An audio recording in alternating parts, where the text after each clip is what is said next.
Samsung is throwing their own name into the game of everyday fitness bands, with an offering that tries to bridge the gap between smartwatch and exercise tracker. Did they get it right on the first time? Well, it's Josh Vergara from Android Authority. What's going on, everybody? And this is our full review of the Samsung Gear Fit. If you thought the Gear line of smartwatches was a little less than accessible, you will find a refreshingly easy design in the Gear Fit. A module comprised of a 1.84-inch curved display, a single button, a charging connector, and a heart rate monitor on the back fits into a rubber band that can be replaced with different colors.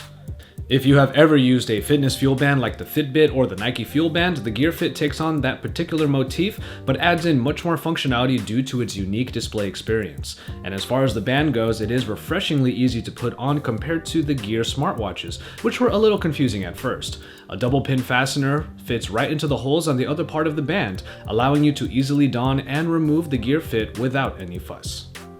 The overall size of the entire setup is not too bulky, but it does dwarf the other fitness bands out there that have a more minimalistic design, but again, that is because of the screen. However, overall, it doesn't weigh down your wrist at all, and after some time, you're not even going to notice that the Gear Fit calls your arm its home. Easily the most eye-catching part of the Gear Fit is its vibrant display. You will undoubtedly be asked what that is on your wrist when it goes off for notifications or when you're checking the time. The touchscreen capabilities are easy to use and allow for quick access to the different functions. Touch sensitivity might be a little spotty at times though, as I was sometimes forced to press a button multiple times until I finally got in. I found the landscape orientation a little odd at first, prompting me to suggest that you wear the Gear Fit backwards on your wrist for better reading comfort. But that has been helped by the added ability to make the display go into portrait mode, which is semi-permanent on my unit now. When you view your notifications, you are able to set it to go landscape whenever you open one, but reading a whole notification in landscape can lead to some uncomfortable stretching of the arm and wrist.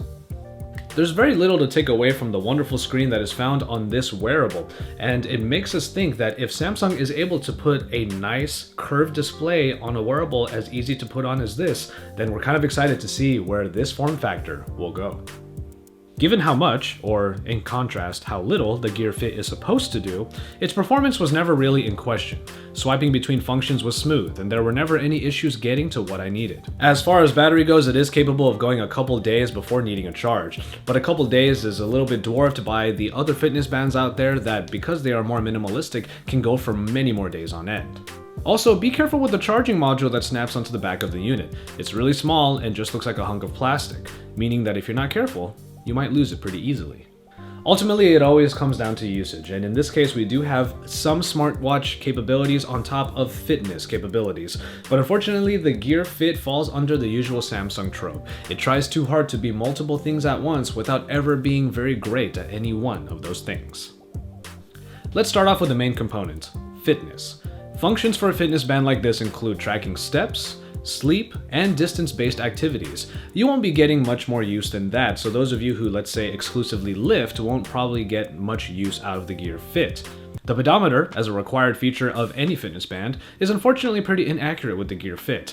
I was walking around the LA Arboretum for a camera shootout one day, and it yielded me over 3,000 steps in just 1 hour, which seemed to be way too inaccurate. The other issue with the pedometer and also the sleep tracker is that you have to actively turn them on and off before you actually do or complete your activities. Tracking fitness, on the other hand, with the Fit allows for the recording of your distance traveled, how long the workout was, and also the general amount of calories you may have burned. And all of this data goes into the S-Health application, which is pretty robust on its own, but anyone looking for more in their workout data might not be satisfied with this particular suite. And finally, the heart rate monitor, which takes on the same motif as the one found on the Galaxy S5 itself. When you use the straight heart rate app, it will only give you single readings. Now, I typically use a polar heart rate monitor that constantly tracks my heart rate, and when used up against it, I did find that the Gear Fit was more or less accurate. Depending on how the Gear Fit is snugly fit on your wrist, it might have a little bit of trouble getting an accurate reading. As long as you have it maybe just a little bit tight so that it's not really moving around too much, then you should be able to get an accurate reading. You also have to make sure that sweat is not getting in the way of the heart rate monitor looking through your skin in order to find what that is. Now you are able to have the heart rate monitor on throughout a workout, which is great for the Gear Fit. And this is achieved by turning on a coaching mode, which will monitor your heart rate and tell you if you should take it easy due to a high BPM. For the most part though, you should have a little bit of information to know how fast you should be going, what your heart rate should be. It will mostly ballpark exactly what your heart rate needs to be. So I would say consult a little bit of extra information to make sure of that. Don't take the Gear Fit as the gospel truth. But ultimately, the holes in operation are what make the Gear Fit a less than favorable companion for anyone out there really into fitness. It requires a lot of personal input to make its functions work. The data that it tracks for workouts and for, let's say, sleep are ultimately basic and ultimately minimal.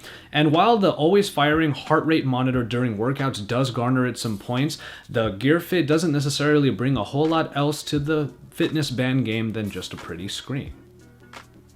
And finally, we'll end by looking at the other side of the coin. As a gear device, smartwatch capabilities are also available. You can, of course, tell the time and get a quick look at the weather with the home screen, the background of which can be catered to a specific image using the Gear Fit Manager found in your Galaxy phone.